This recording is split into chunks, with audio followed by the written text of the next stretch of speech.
Mesdames et messieurs, bonsoir. Merci d'être connectés sur la plateforme de Milton de Mamikombo. Là, c'est une plateforme qui fait vibrer les cœurs de nos hommes politiques, mais aussi qui dénonce les problèmes qui minent notre province. Bienvenue dans cette émission politique dans laquelle nous allons recevoir sur ce plateau un digne fils de le pays qui n'est plus à présenter.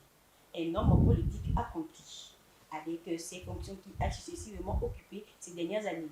Il s'agit de M. Guy Roger Ekazama, ancien proviseur du lycée Alexis Zamba et ancien directeur du cabinet de feu Emmanuel Isogien Gondé et actuellement maire de la commune de Makoko.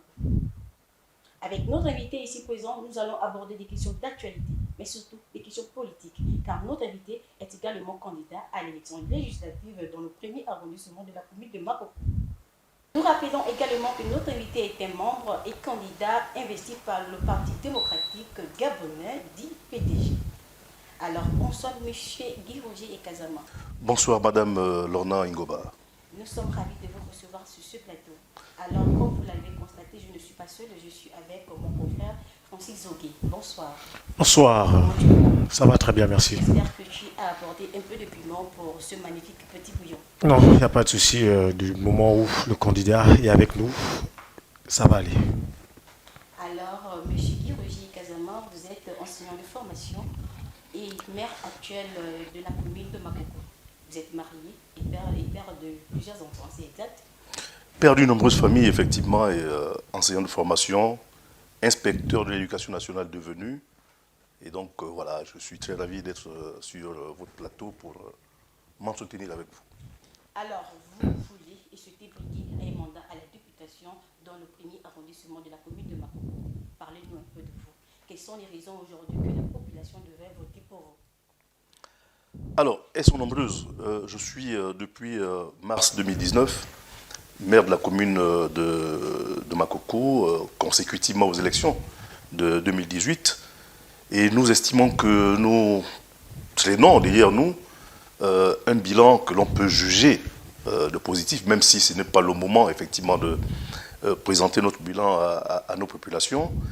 Et j'avoue que nous avons mené pendant 4 à 5 années une relation assez fusionnelle avec nos populations.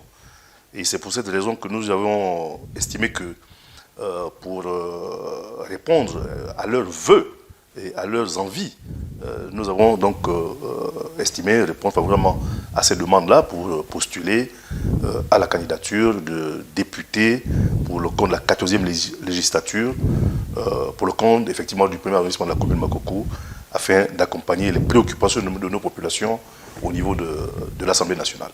Donc voilà toute la motivation qui est la même, mais qui est poussée surtout par nos populations. Oui, monsieur Ekazama, vous êtes également membre du Conseil national et membre du bureau politique du Parti démocratique gabonais dans le premier, du Parti démocratique gabonais dans le premier arrondissement de la commune de Makoko. Quel rôle jouez-vous auprès des autres candidats PDG concrètement? Alors, il faut peut-être apporter un léger rectificatif dans la présentation de la fonction, j'ai envie de dire, politique que vous avez énoncée. Je suis depuis le 21 juin 2023 membre du comité permanent du bureau politique. Le Conseil national, c'était la fonction que j'occupais durant 2 à 3 mandats jusqu'en 2023. Donc, à la faveur du congrès du parti de décembre 2022, les populations de notre arrondissement nous ont porté effectivement à cette fonction, mais entériné par le distingué camarade président lors des nominations du 21 juin 2023. Donc, je suis d'abord membre du bureau politique du premier arrondissement, mais en plus, cerise sur le gâteau, le distingué camarade président Ali Bongo Ondima nous a choisi pour être un des membres du comité permanent effectivement, de la province de Logouivino, aux côtés d'un illustre aîné, le Premier ministre Alain-Claude Biémézé. Notre rôle est tout à fait simple. Le rôle en tant que membre du bureau politique déjà et du comité permanent, c'est de superviser tout le travail auprès du secrétaire national, tout le travail qu'effectue l'ensemble de nos fédérations, l'ensemble de nos structures de base, afin de veiller sur la vitalité du parti dans notre circonscription politique, mais également avec la veste du comité permanent, de veiller à cette même vitalité au niveau de la province. Et ce rôle va être de plus en plus accru avec les élections qui arrivent, où nous devons être de manière permanente aux côtés de nos populations, aux côtés de nos structures de base, afin d'assurer effectivement des victoires importantes pour l'ensemble de nos candidats, aussi bien pour les listes aux élections départementales et communales, mais également au niveau des élections de la députation, mais mieux encore pour l'élection de notre champion, de notre candidat naturel, son Excellence Ali Bongo Ondimba, président de notre parti de masse. Très bien. Et la députation, on voit que la députation, c'est vraiment quelque chose qui vous porte maintenant à cœur après avoir été maire de la commune du premier arrondissement de la ville de Makoko. Pourquoi voulez-vous être député? Est-ce pour vous rapprocher un peu plus des populations de Makoko? Comme je l'ai dit à la suite de la question de votre consoeur, nous avons estimé qu'après avoir passé 5 années auprès de nos populations de la commune de manière globale en tant que maire, nous avions eu le plaisir et le loisir de nous imprégner des préoccupations quotidiennes de nos populations. Nous avons donc estimé qu'au travers de cette expérience, qui a été une forte expérience, nous avons donc estimé que nous pouvons porter ces préoccupations à un niveau assez important de l'architecture politique de notre pays. Donc, au lieu que de nous arrêter au niveau de la commune, on a estimé qu'on peut porter les préoccupations du premier arrondissement, de la commune de Makoko au niveau national. C'est des questions de tous ordres que l'on sait, questions de la route, des questions du conflit homme-faune, conflit de l'énergie, etc., etc. Et ce sont ces questions-là, pour qu'elles soient mieux entendues et peut-être pour que nos gouvernants, nos autorités les résolvent avec efficacité, nous avons estimé que l'Assemblée nationale était la voie indiquée pour traiter de ces questions. Est-ce que vous ne voyez pas qu'en cherchant déjà à rentrer à l'Assemblée nationale, ça commence à donner une entrée très imminente au sein du gouvernement de la République? Ah non, ça c'est des questions assez délicates pour lesquelles on ne va pas aborder. C'est des questions, j'ai envie de dire, du domaine discrétionnaire du chef de l'État. Mais ce n'est pas une finalité. Ce qui serait une finalité pour nous, c'est de mieux aborder les préoccupations, de mieux nous imprégner des préoccupations de nos populations. Et le reste, ça relève de la discrétion du chef de l'État, mais ça ne peut pas être un objectif. L'objectif le plus important pour nous, c'est d'abord de bien faire élire le chef de l'État dans notre circonscription politique. Ensuite, aussi, de nous faire élire convenablement, ainsi que la liste qui donnera plus tard la composition des bureaux des conseils municipaux et assurer une assise politique assez sérieuse pour notre distingué camarade président. Et je crois que c'est le plus important. Alors, sans pourtant vous interrompre, la liste des nouveaux membres du comité national du PDG vient d'être publiée avec un peu de retard. Pourquoi? Les mécontents dans vos rangs ne risqueraient-ils pas de voter contre vous? Écoutez, chaque chose, comme on dit, a son temps. Évidemment, le congrès du parti a eu lieu au mois de décembre 2022. Et à l'issue de ce congrès, il y a eu des propositions qui ont été faites au niveau des instances du parti. À l'occurrence, le comité central, le conseil national, le bureau politique, etc., le conseil consultatif des sages. Mais toutes ces propositions devraient au préalable recueillir l'assentiment du patron du parti, qu'est le distingué camarade président. Et il a jugé opportun que ça ne soit pas en janvier, ni en février, mais que ça soit plutôt, évidemment, en juin. Et comme l'on dit, à l'impossible, nul n'est tenu. Il est possible qu'il y ait effectivement des grincements de dents autour de nos camarades militants, de nos camarades qui n'ont pas peut-être vu leur nom apparaître dans l'architecture même du parti. Mais le PDG, les militants du PDG, c'est des militants très organisés, très disciplinés. Et nous pensons qu'au-delà des responsabilités qu'ils n'ont pas pu avoir, mais qu'ils avaient déjà, au-delà donc de ces préoccupations, la consigne du parti elle est claire et nous pensons qu'ils doivent la respecter. Mais le parti étant organisé, nous veillerons à ce que effectivement ceux qui ne respecteront pas les consignes édictées par la hiérarchie du parti, mais les voies indiquées sont là pour les amener à la raison. Alors, monsieur le maire, depuis que vous avez décidé de vous lancer dans cette élection législative, autant pour moi, quelles sont concrètement les actions que vous avez déjà menées sur le terrain et quelles sont aussi les difficultés que vous avez rencontrées? Alors, il faut signaler que nous ne sommes pas encore en campagne. La campagne, c'est pour ce qui concerne les candidats à la députation, c'est pour le 16, non, le 15, le 16 août. Et nous allons d'abord démarrer avec l'ouverture de la campagne du distingué camarade président qui est candidat à sa propre élection, succession. Et nous démarrons donc le 11, mais on n'a pas attendu cela. Comme vous pouvez bien le remarquer au travers des médias de notre pays, plusieurs des candidats à la députation, des candidats dans les listes des locales, sillonnent le pays, évidemment, déjà pour porter la voix de ces derniers auprès des populations. Donc, pour ce qui nous concerne concrètement, nous avons mené un certain nombre d'actions, notamment la mise en place des comités de campagne, notamment la visite de nos circonscriptions politiques, notamment nos fédérations, nos structures de base, au fin de leur demander de s'apprêter à aller à la bataille. Et nous allons poursuivre ce travail ce week-end et les jours qui viennent, avant le lancement de la campagne du président de la République. Donc, nous essayons d'être le plus proche possible auprès de nos populations pour porter le message de l'élection.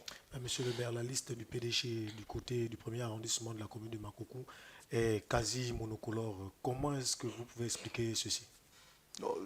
Expliquez-moi, quand vous parlez de monocolore, qu'est-ce que ça dit? Parce qu'après, on remarque que dans cette liste est pleine des PDGistes. Et comme on le sait, vous êtes le plus âgé des candidats PDG dans votre arrondissement. Comment se fait-il qu'il puisse avoir autant de candidats PDG que moins des PDGistes, voudrais-je dire? Moins de candidats PDG? Non, mais la liste... Plus de candidats PDG. Plus de candidats PDG. Mais vous souhaitez qu'on ait qui dans nos listes du PDG? Parce qu'après, on se dit souvent que lors d'une élection, il faudrait toujours qu'on puisse avoir un concurrent et un outsider. Ah non, non. Écoutez, bon, il faut peut-être qu'on soit le plus précis. À l'élection du député, par exemple, nous avons un candidat du PDG et, pour le premier arrondissement, et nous avons 5 ou 6 candidats d'autres partis politiques. C'est ça le jeu démocratique. Hein, nous avons le RDP, nous avons l'UPNL, nous avons découvert des partis pour lesquels on ne s'y attendait pas, mais qui sont portés candidats. Donc vous pouvez vous assurer qu'il n'y a pas de monocolore dans la campagne qui va s'ouvrir pour le premier arrondissement. Et si vous prenez l'élection des locales, c'est exactement la même chose. Nous avons la liste du PDG et nous avons également la liste d'autres partis politiques qui estiment qu'ils peuvent aller solliciter les voix des camarades ou du moins des électeurs. Non, je pense que à la vue de ce que nous avons constaté pour les différentes élections, nous voyons effectivement que tous les partis se sont portés à la bataille. Il en est de même pour l'élection du président de la République. Vous allez remarquer que notre champion, notre candidat, va affronter 18 autres candidats. Donc, mais vos adversaires du côté de Makoko sont en train de sillonner un peu les populations de là et ici. Et il y a d'autres, voilà, des propos qui sortent envers votre personnalité, qui arrivent à dire que vous êtes tribaliste. Est-ce que vous pouvez dire quelque chose face à cela? Non, il ne nous appartient pas de commenter les propos de nos adversaires. Et lorsque vous regardez ces adversaires, c'est en même temps les membres de nos familles qui connaissent parfaitement qui je suis. Nous sommes d'une ville, Makoko est une ville cosmopolite. Une ville multilinguiste, une ville socio-culturelle assez amplifiée parce que nous voyons là plusieurs communautés qui sont là. Nous voyons les Kwélé, il y a les Kota, les Fan, les Haoussa, et puis d'autres compatriotes gabonais qui sont installés. À aucun moment, nous ne pouvons pas répondre à ces questions parce que ce ne sont pas des arguments de campagne. C'est simplement comment dire, je qualifierais cela des candidats qui manquent d'arguments politiques pour aller à une bataille aussi importante comme celle-là. Les Gabonais, ou du moins les populations de Makoko, n'attendent pas cela pour dire tel est tribaliste, tel ne l'est pas. Ce qui est important, c'est des questions et des réponses à leur Vous entendre parler, on pourrait directement imaginer que vous pensez que vos adversaires n'ont pas ce poids-là face à vous lors de la proclamation à veille au sortir du 26 août prochain? Non, chacun doit se battre avec les armes qui sont les leurs. Bon, enfin, pour nous, pour le PDG, nous battons pour remporter ces élections, mais évidemment dans la dignité, dans le respect des autres. Et pour ceux qui ont comment dire, la chance ou le plaisir de nous accompagner pendant cette joute électorale, vous n'entendrez jamais de la part du candidat du PDG dans la province et ailleurs des propos diffamatoires envers les autres candidats, parce que ce n'est pas cela qui est important. Ce qui est important, c'est d'aller à la rencontre de nos parents, discuter avec eux, recueillir leurs préoccupations et leur apporter des réponses, ou du moins leur définir les lignes d'avenir qui doivent être faites. Donc pour le reste, nous ne regardons pas ce que disent nos concurrents, nos adversaires. Alors, nous allons parler santé cette fois-ci. Le centre régional de Makoko manque de radio, des spécialistes pour certaines pathologies rares telles qu'en pédiatrie, et des pharmacies qui ne prennent pas d'ATMGS. Comment comptez-vous allaiter les décideurs de notre pays pour améliorer les conditions de vie de cette population ogivine? C'est une question importante que vous soulevez, Madame Laure Ingoba. Ce qu'il faut dire que le centre hospitalier régional, donc le CROBOM, comme on l'appelle dans notre province, souffre de plusieurs maux et une des préoccupations que relèvent toujours nos populations, c'est celle liée au manque du personnel qualifié. Et je pense que sur cette question, depuis, on va dire 2 mois aujourd'hui, le gouvernement de la République essaie de faire des efforts pour apporter des solutions. Par exemple, au moment où je vous parle, il y a un médecin spécialiste en chirurgie qui est déjà présent à Maoukou, et un autre s'apprête à prendre le relais. L'actuel directoire de l'hôpital est en train de se battre pour, effectivement, avoir non seulement un équipement de radio de qualité, mais aussi, dans les jours qui viennent, un spécialiste en radiologie. Je pense que de la part du gouvernement, il y a des efforts à ce niveau. Nous avons, à l'occasion de l'arrivée du président de la République à Makoko, la question de la CNAMGS a été soulevée, mais certaines structures prennent déjà en charge, évidemment, les préoccupations en termes d'ordonnance, etc., pour ce qui est des malades. Je pense qu'il y a des questions qui relèvent effectivement du gouvernement et pour lesquelles certaines réponses sont en train d'être apportées et nous pensons que mais face à cela, M. Lomercy, vous êtes élu au soir du 26 août 2023 prochain. Est-ce que vous pensez que vous allez y remédier très rapidement face à cette circonstance? Très rapidement, peut-être pas, parce que ce sont des questions globales, des questions qui concernent évidemment toute la nation, toute la République. Mais pour ce qui nous concerne, avec la détermination qui est la nôtre, nous ne pouvons laisser à l'État nos populations. Nous allons alerter, et c'est le rôle du député, alerter effectivement les tutelles concernées pour que ces solutions soient trouvées rapidement. Il n'est pas acceptable de voir au quotidien les parents qui parlent de Makoko pour OIM. Vous voyez, c'est quand même assez important pour une question de petite chirurgie comme les hernies et autres. Nous constatons que nous avons des parents, il faut payer l'ambulance, il faut aller à OIM ou à Libreville. Et cette question, il faut qu'on arrive, et ça c'est une question qui va concerner tous les élus de la province. Parce que parfois, une seule voix ne porte pas. Lorsque vous êtes dans une dynamique pour défendre les questions de la province, en ce moment, effectivement, on peut aisément vous écouter. Et ça, nous allons le faire. Si nous sortons du cadre de la province de Makoko, est-ce que vous ne pensez pas que cet aspect que vous êtes en train d'aborder ne peut pas être généralisé directement dans le pays? Parce qu'après, on constate qu'il y a plusieurs localités qui n'ont pas de structure de santé assez confortable pour accueillir un malade. Il faut dire que ce sont des questions globales. Ce qu'on vit aujourd'hui à Makoko ou bien dans la province, on le vit dans l'Angounié, dans la Nyanga, etc. Mais il faut également souligner les efforts qu'a fait déjà le gouvernement dans ce sens. Vous allez voir que, pour ne parler que de notre province, il y a des efforts qui ont été faits, mais qu'il faut encourager le gouvernement à faire davantage. Par exemple, nous avons constaté qu'en Vadi, qui est une localité assez excentrée de la capitale, on va dire excentrée à la fois de Mekambo et de Makoko, nous avons vu qu'il y a un centre de santé flambant neuf, conçu évidemment par le président de la République pour soulager les populations de Vadi. Vous allez à Ovan, pour ce qui passe par là, vous allez voir que le centre de santé d'Ovan a été totalement réhabilité. C'est un centre de santé départemental qui a... Maintenant, il faut les équiper, il faut affecter du personnel, toute chose qui permettra de réduire à la fois les évacuations et les difficultés qu'ont les populations. Il faut encourager cela. Et ce que je dis est valable pour toutes les provinces, parce que ce sont des projets qui ont impacté l'ensemble des provinces du pays. Il y a des efforts qui sont faits, il faut les encourager. Alors, monsieur le maire, nous allons aborder des questions assez sensibles pour les populations, mais aussi pour vous. Concernant l'exploitation du fer de Belinga, qui semble être en phase d'exploitation, sans début de construction des infrastructures. Ne pensez-vous pas que c'est un peu précipité? Et que dit le cahier de charge par rapport à cela? Précipité peut-être pas, mais tout cela nécessite beaucoup d'explications. Et nous allons nous en tenir au réseau officiel de ces explications. Aujourd'hui, le fer de Belinga n'est pas à sa phase d'exploitation. Il faut qu'on le dise avec beaucoup d'insistance là-dessus. Aujourd'hui, le projet Belinga, il faut souligner toute la volonté et la détermination du président de la République qui donne un coup d'accélérateur à ce projet, longtemps attendu par les populations de la province, mais aussi par les populations du pays.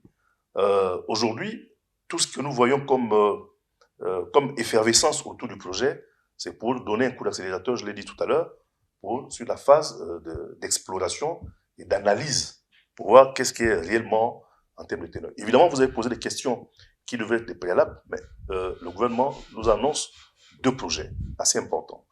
Le premier projet, c'est la route. La route. Et moi, qui suis à Libreville, avant d'arriver, j'ai vu qu'il y a déjà une entreprise qui est revenue pour Makokou au vent. L'entreprise est déjà sur place. Elle est installée au quartier Maïga et qui va démarrer les travaux. Tous ces travaux sont consécutifs à l'exploitation. Et nous avons suivi les informations toutes récentes où on nous indique que le président de la République a donné instruction au gouvernement pour donner son OK afin qu'on puisse regarder la faisabilité de la construction d'une autre voie ferrée. Voilà.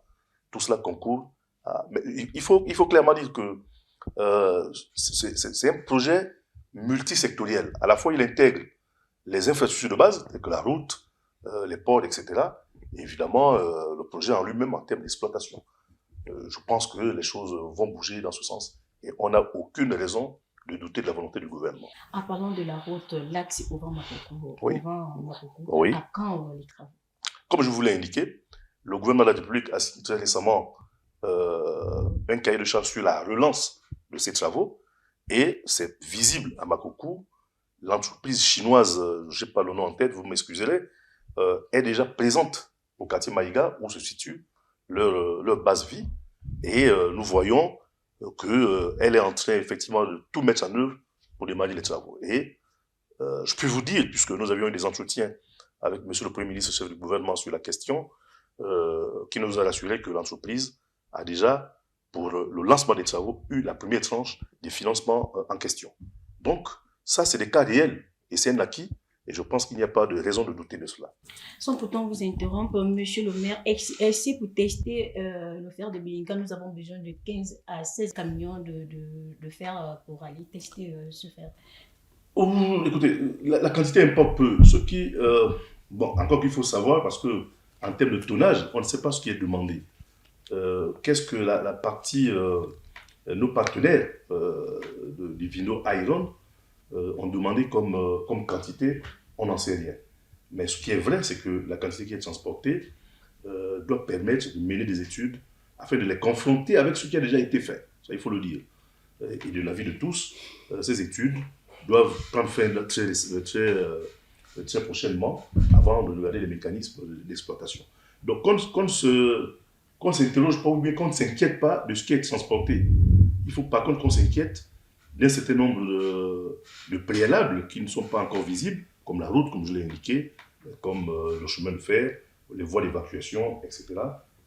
Nous voyons que les mesures sont prises pour que effectivement ces infrastructures de base soient bien indiquées. Et monsieur le maire, pour ne pas sortir du vif du sujet, tout à l'heure nous étions en train de parler de la route. On a parlé de l'axe Ovan-Makokou qui est dans un état déjà très très avancé. Et qu'en est-il également de la route, la dégradation de la route du côté de Mbolo? Alors là, vous rentrez de plein pied dans ce enfin, c'est des, j'ai envie de dire, ce sont euh, des éléments différents. Nous avons des routes départementales qui relient les départements, Livino, Lazadier, etc., etc. D'accord, que Mbolo se trouve dans le premier Dans le, voilà. Voilà. Et donc, pour ce qui est des voiries urbaines, ça fait l'objet aujourd'hui de notre aménagement. Depuis le mois de mai, je pense, mai-juin, les aménagements de l'europrofilage de ces routes est visible à Maroko. Vous pouvez partir aujourd'hui du Califontan, là je vous cite les quartiers de Maroko, vous pouvez partir aujourd'hui du Califontan au marché de Mbolo, cette ruelle qui est restée longtemps non utilisée, du fait de sa forte dégradation, est aujourd'hui praticable. Vous partez aujourd'hui du Carrefour La Femme pour Loa-Loa, c'est impeccable. Il en est de même pour la route de Mbali Carrefour au Sandé. Il y a un programme de réhabilitation des voiries urbaines qui a déjà été indiqué et qui a vu le jour, qui est visible et palpable.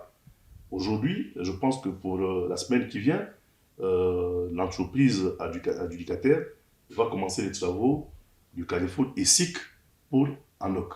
Et on aura à peu près couvert l'important réseau routier des voiries urbaines de la commune de Maroko. Évidemment, nous avons nos axes, mais je pense que les efforts sont en train d'être faits. Aujourd'hui, nous essayons de circuler le meilleur possible par rapport à il y a 2, 3, 4, 5 mois.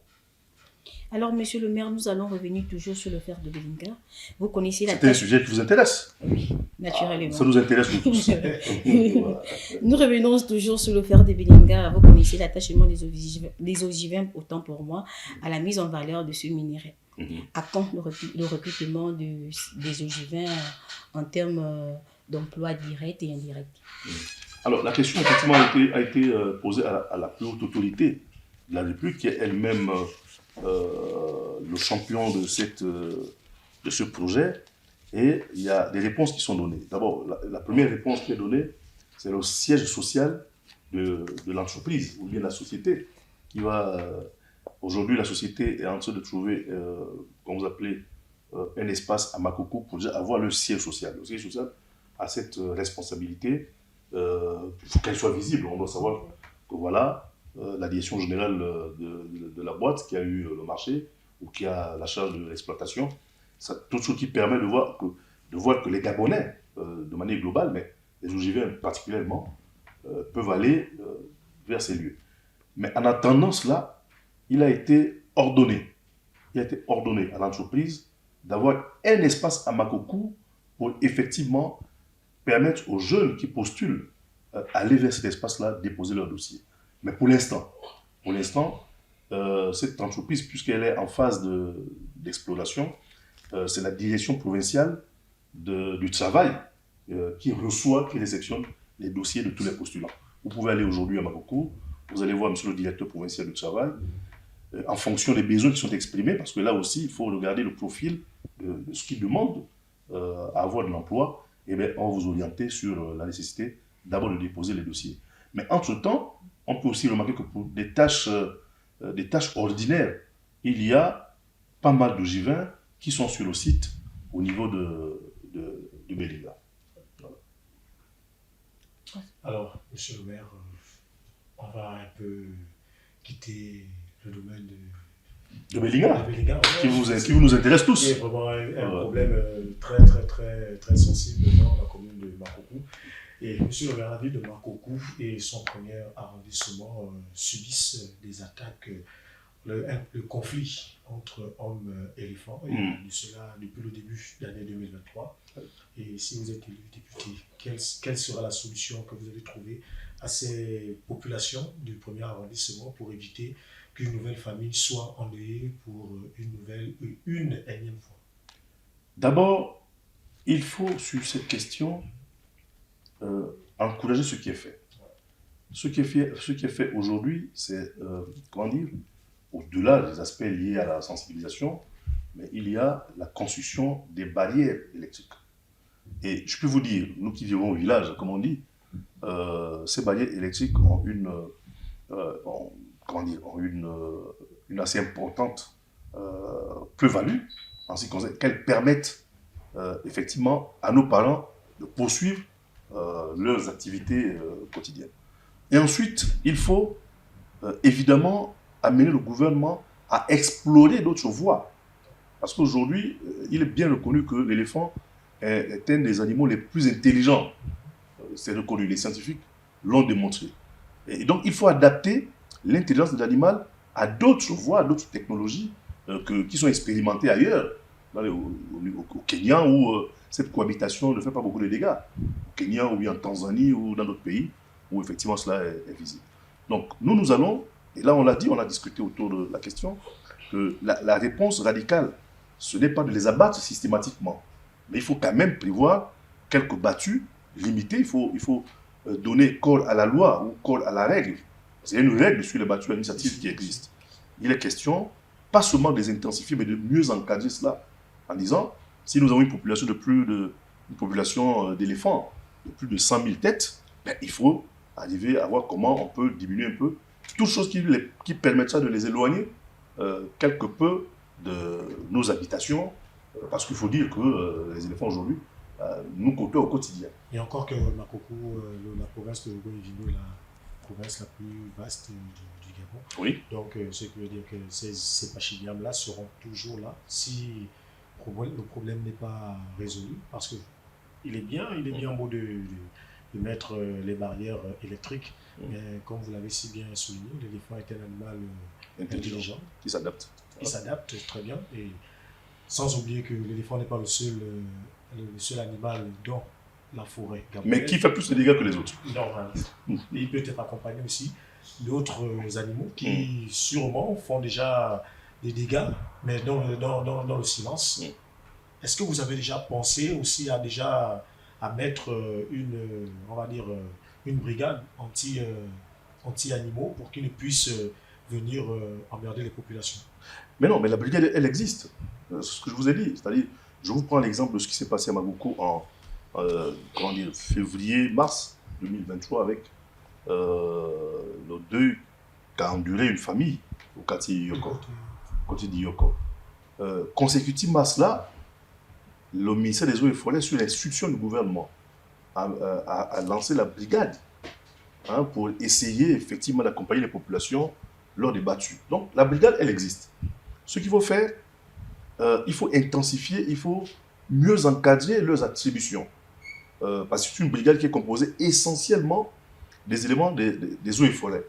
Ce que les populations ont demandé, et ce que nous avons, nous en tant qu'élus locaux, c'est vrai qu'à ce niveau, c'est très réduit, nous avons demandé que dans la brigade soient intégrées les populations autochtones.